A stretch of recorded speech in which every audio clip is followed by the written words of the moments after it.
Thank you for staying with us. Now, Nigeria lost over 320 billion naira to financial fraud between January 2023 and April 2025. More than 92% of cases involved digital transactions. 40% of fintech users now distrust mobile platforms, but BVN and NIN integration has helped. Fraud losses dropped to 25.85 billion naira in 2025, which is a 51% decline. A fintech founder says the market could double this year, but builders must engineer trust from the start, not bolt it on after a breach. Regulators are pressing for change. The Nigeria Data Protection Commission has imposed fines including 766 million naira against MultiChoice Nigeria and $220 million against Meta Platforms. One area where progress is visible is digital identity, with over 126 million Nigerians enrolled in the National Identity System. Fraud losses dropped to 25.85 billion naira in 2025. That's a 51% decline from the previous year. The CBN and NIBSS say the primary driver was the BVN and NIN integration. Now, product designer Ahmed Tijani Bashorum joins us now for a chat on the business of building digital products that can be trusted by Nigerians. Good afternoon and thank you for joining us. Glad to be here. Well, of course, these are staggering figures, looking at the 320 billion naira that was lost to financial fraud. That's between January 2023 and April 2025. And over 92% of cases linked to digital transactions. From your perspective, as a digital designer, as a product designer, what would you attribute all of these losses to? Bad actors. So we have a verify everything reflex here in Nigeria, and that's because we are used to Nigeria is a low trust economy. It's a low trust place. Everybody has to verify everything, and the fraud, the bad actors, this is the major attribution for this problem. AI has amplified this problem. You now have deepfakes, AI-generated voice scams. The BVN and NIN integration has really helped. Like you said, 51% drop in losses is a really big deal. But yeah, to answer the question, bad actors and... when you say actors, who exactly are these actors? Fraudulent people across the country, even outside the country. When a new fintech product drops, there's usually this joke about some northern state. You see a bunch of IP addresses popping up in your dashboard. You think you have 2,000 users in the first day, but no, that's not the case. They have figured out a way, they found the vulnerability, and they actively find ways to pit the KYC systems that products create. So, yeah, that is the major issue primarily. Indeed. Despite these vulnerabilities, as you mentioned, and of course loopholes, which problem-solving platforms have been successful in Nigeria's digital ecosystem, you think? Sorry, I didn't get that. Which platforms have been actually successful, despite all these problems you just mentioned, the digital products, as it were? Yeah, the NIBS and CBN, they've done really well as regulators. There's still a lot of areas to grow, but the identity rules they've created, the requirements they've created, has made most compliant platforms successful.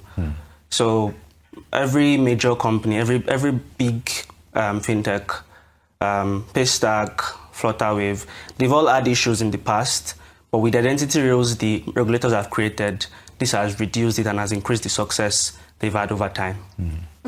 Of course, we see the report showing that fraud losses reportedly fell by 51% in 2025. That's following the integration of the BVN and NIN. How important do you think digital identity is, of course, in creating safer digital products?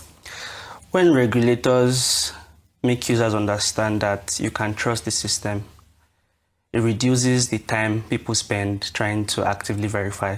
Because right now we have a manual human layer on every transaction that happens.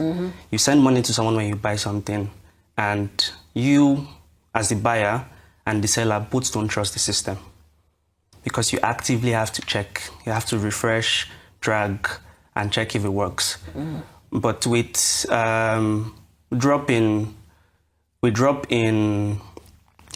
fraud losses, you have people begin to trust the system because the regulator is sending a message that the system can be trusted, fraud is reducing. But that's not the only way. The next step is failures can happen. And when failures happening. Yes. And when failures happen, what's the next step? So that is where self-correcting comes in. When a failure happens, it shouldn't be on the user, on the final person using it, to actively call the customer care or call the banks. And this does not only happen with fintechs, by the way. It cuts across everywhere. So the system self-correcting is an important way to go. But an example of how we can go about this is mandated reversals. When you send money or when you make a transaction, if something fails, reversal should happen automatically.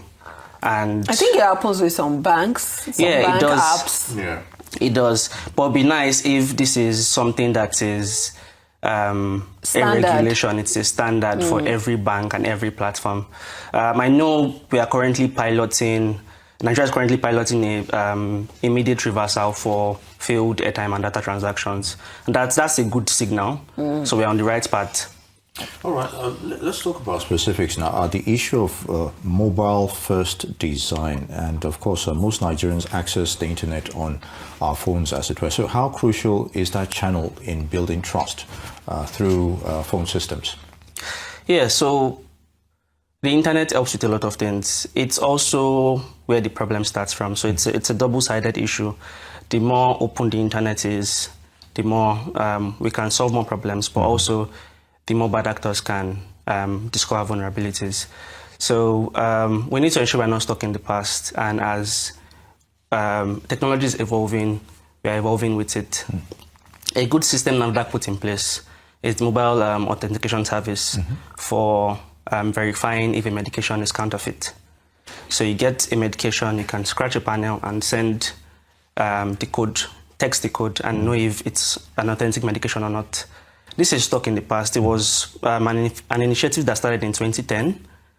Now, what I would expect is for you to be able to scan a QR code or enter that name into a portal, enter the medication name or the code into a portal, and just get your results instantly with the internet. So, to answer your question, we need to evolve with the times. Indeed, we need to evolve with the times because even the hackers are several steps ahead when it comes to their operations. But there's this issue with privacy policy of a lot of digital systems where it's really cumbersome to read and users just click agree without even reading the policy itself. How can, these digital creators make the privacy policy as transparent and easy to read as possible so that users can know what they're getting into before clicking agree? We're all guilty of clicking agree without reading. We can't put this fully on the providers. I think as users, we should try to, because some companies may genuinely try to hide things in the fine print of long legal document, but sometimes there are some things you just can't summarize. You have to write it clearly. And I think one way is to summarize this. You can let users know this is the high level of this privacy policy document. You see fintech platforms, financial companies providing financial services. They usually put some information in their footers on their website. We can do more, and other industries can adopt this as well. All right, Amadu Tijani Bashorum, product designer, we'd like to thank you very much for your thoughts on those issues. Good to have you with us. We'll be talking about building digital products that can be trusted by Nigerians. Good to have you. Thank you very much.